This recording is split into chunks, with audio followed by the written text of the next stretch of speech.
देशाच्या संसदेच्या सुरक्षतेचा प्रश्न आहे, त्याच्यासाठी प्रश्न विचारले. काय विचारले? प्रश्न विचारले. आणि हे प्रश्न जेव्हा विचारले तर 147 खासदारांनी निलंबित करून टाकले. या देशात लोकशाही आहे की हुकुमशाही आहे? म्हणजे प्रश्न विचारणं कुठं आहे देशाच्या संसदेत? बरं, त्याच्यानंतर बाहेर आंदोलन करून राहिले ते खासदार. ते एका जणांना त्या उपाध्यक्ष राज्यसभेचा उपराष्ट्रपती धनगरची मिमिक्री केली तर राहुल गांधी लढवून केलं. आणि मग देशाचा पंतप्रधान संसदेत मिमिक्री करते असा तर ते चालते तुम्हाला? अरे, या राज्यघटनेत कलम 19 नुसार अभिव्यक्ती स्वातंत्र्य आहे का? सरकारच्या चुकीच्या धोरणावर भाषण, लिखाण, व्यंगचित्र, नाटक, प्रयोग यातून विरोध करता येते आणि तो विरोधाचा भाग. मिमिक्री काही मोठी गोष्ट नाही. देशाचा पंतप्रधान मिमिक्री करते संसदेत, त्याने बी लाज वाटायला पाहिजे. मग ठीक आहे.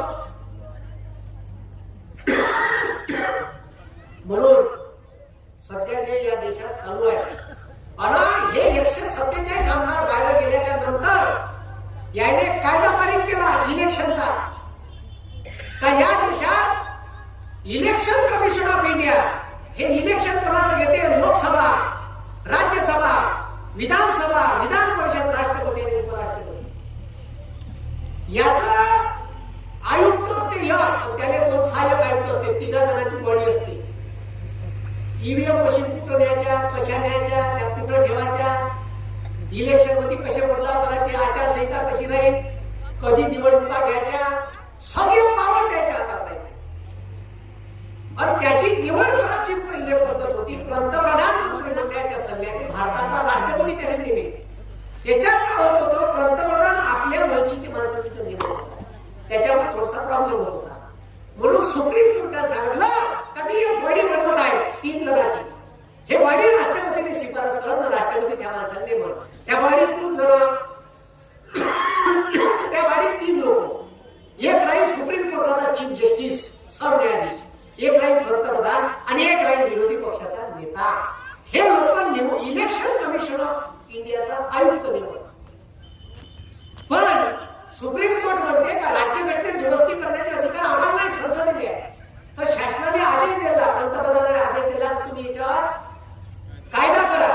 जोपर्यंत कायदा करत नाही तोपर्यंत ही व्यवस्था चालू राहील. या कोठ्यानं कायदा केला. आता हे आमदार बाहेर, खासदार बाहेर पाठवल्यावर ह्या चोट्यानं केला कायदा.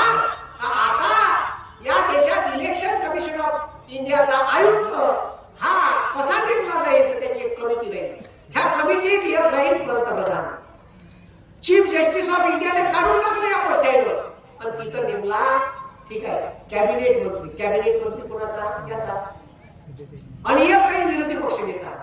आणि समजा एक 3 जण बसले, याच्यातले एका नेमाचा आहे, याच्यातले एका नेमाचा आहे. तर एक जण म्हणते त्याला नेमाचं, 2 जण म्हणते त्याला नेमाचं. आणि का त्याचे माणूस आहे तर आपले विचार चलने तो इसको गेम समजला असा देव आहे. असे बदमाश कायदे हे देशाच्या संसदेत म्हणजे सुप्रीम कोर्टानेही ऐकायला तयार नाही. देशाची लोकशाही धोक्यात आहे. भविष्यात आपल्याला रस्त्यावर उतरायला लागल. मी उतरलो तर तुम्ही बी उतर जा.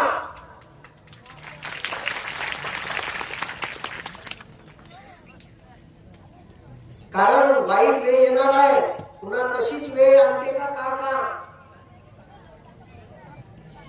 ज्या कंपन्या तयार केल्या सरकारनं, ज्या करोडो रुपयाचं उत्पन्न देते त्या इकून राहिले. विमानतळ इकून टाकले. मुंबईचं विमानतळ विकलं आणि त्या मुंबई विमानतळात जाणाऱ्या रस्त्यावर बोर्ड लावला, गुजरात मीन्स ग्रोथ. मुंबईत बोर्ड लावते, गुजरात मीन्स ग्रोथ. म्हणजे ग्रोथ पाहिजे असेल तर गुजरात मध्ये या. म्हणजे आमच्या मुंबईचं महत्व कमी करायचं आहे. कोणताही बाहेर देशातला पाहुणाला गुजरात मध्ये नेते झुला झुलवती देतात. अरे, या देशाचा विकास करायचा आहे का गुजरातचा विकास करायचा आहे? हे लक्षात ठेवा.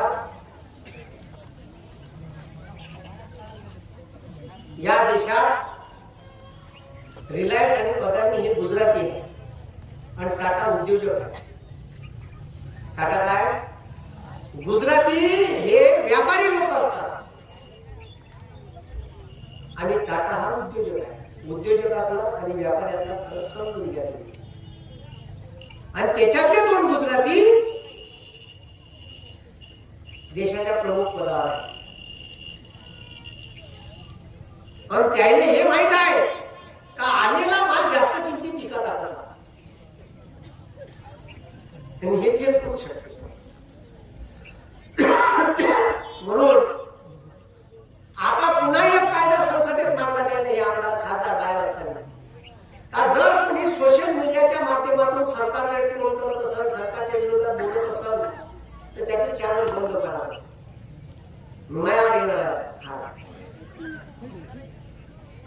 म्हणजे मीडिया तर घेऊन टाकला सगळ्या, ठीक आहे, हे बी कंट्रोल मध्ये आणून केलं.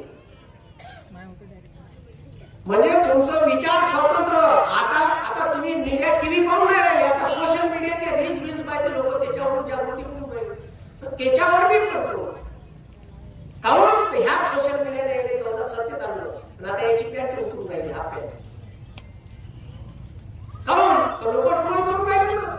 जेव्हा मन की बात घेते देशाला पंतप्रधान, तर इनबॉक्स युट्यूबचा बंद ठेवते. काहून ठेवलं ना चालू पाय मग कुठे कशी भिडते, रप शिवाय आले.